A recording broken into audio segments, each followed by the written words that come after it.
পঞ্চম শ্রেণীর সুপ্রিয় শিক্ষার্থী, আশা করি সবাই ভালো আছো। তোমাদের সবাইকে স্বাগত এবং শুভেচ্ছা জানাচ্ছি চারুপাঠ অনলাইন স্কুলের পক্ষ থেকে। আমি মোহাম্মদ হামিদুল ইসলাম মিন্টু।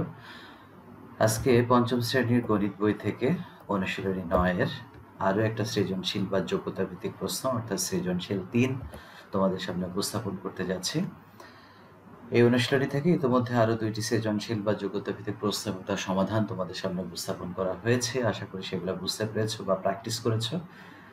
তাহলে আজকে আমরা সৃজনশীল ৩ নিয়ে আলোচনা এবং তার সমাধান খুঁজে বের করার চেষ্টা করি। তোমরা সবাই মনোযোগ দিয়ে শেখা এবং বোঝার চেষ্টা করবে ইনশাআল্লাহ। তো প্রথমেই আমরা প্রশ্নটা খেয়াল করি। সৃজনশীল ৩ নাম্বার প্রশ্নটা বলছে ২০১৮ সালের প্রাথমিক শিক্ষা সমাপনী পরীক্ষায় রসুলপুর সরকারি প্রাথমিক বিদ্যালয় থেকে ৮০ জন শিক্ষার্থীর মধ্যে ২০ জন জিপিএ পাস পেয়েছে। মোট শিক্ষার্থী ছিল ৮০ জন আর জিপিএ পাস পেয়েছে ২০ জন। উদ্দীপকে এই তথ্যটুকু দেওয়ার পরে প্রথমে প্রশ্ন করা হয়েছে ক নাম্বার, ওই বিদ্যালয়ে শতকরা কতজন শিক্ষার্থী জিপিএ পাস পেয়েছে।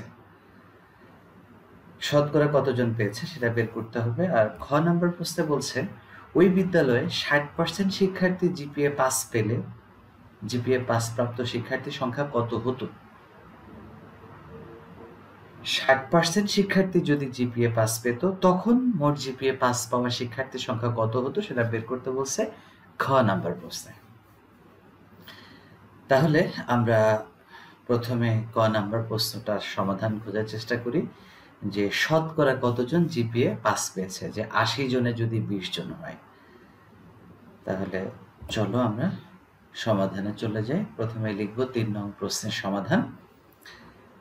এরপরে আমরা প্রথম লাইনে ক নাম্বার দিয়ে লিখব মোট শিক্ষার্থী ৮০ জন হলে জিপিএ পাস পেয়েছে ২০ জন।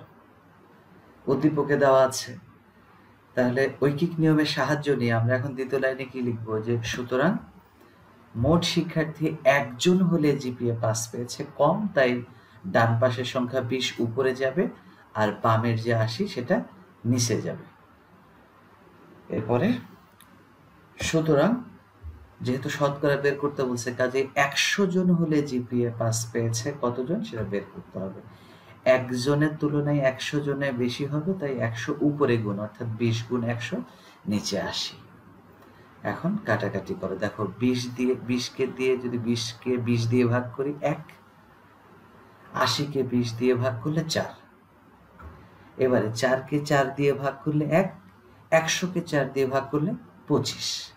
তাই নিচে আছে শুধুমাত্র ১, নিচের ১-এর তো কোনো মূল্য নেই, উপরে ১ গুণ ২৫ সমান সমান ২৫ জন। অর্থাৎ মোট শিক্ষার্থী ১০০ জন হলে জিপিএ পাস পেয়েছে ২৫ জন। অর্থাৎ শতকরা বের করা হয়ে গেছে।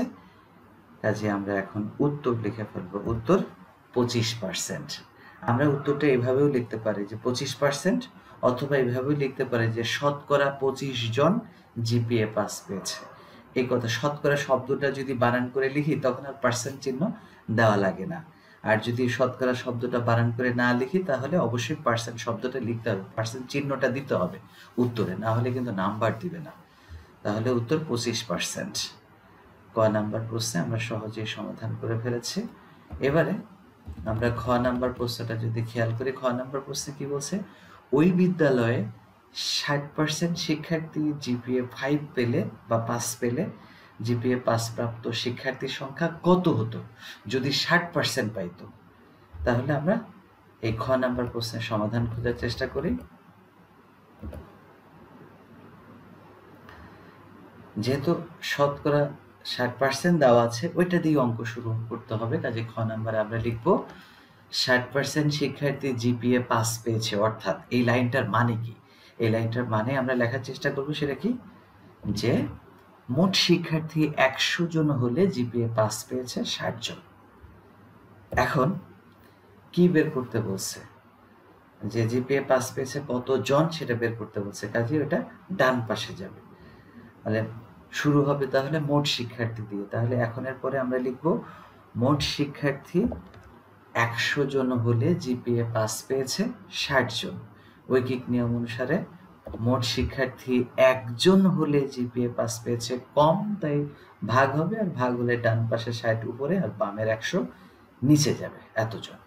সুতরাং উদ্দীপকে যেটা দেওয়া ছিল যে 80 জন হলে জিপিএ পাস পেয়েছে, 1 এর তুলনায় 80 জনে তো বেশি হবে, তাই 80 উপরে গুণ, অর্থাৎ 60 গুণ 80 নিচে 100।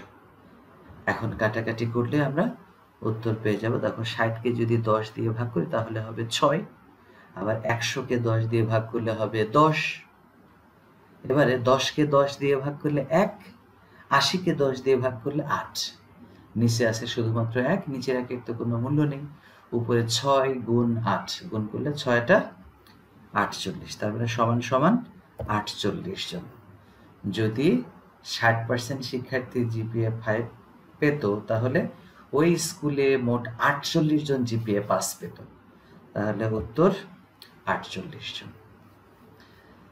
তাহলে খুব সহজেই আমরা সৃজনশীল এই যে 3 নাম্বার যে প্রশ্ন তার সমাধান করতে পেরেছি, এবং এই অঙ্কটা হচ্ছে 2019 সালে সমাপনী পরীক্ষায় আসছিল।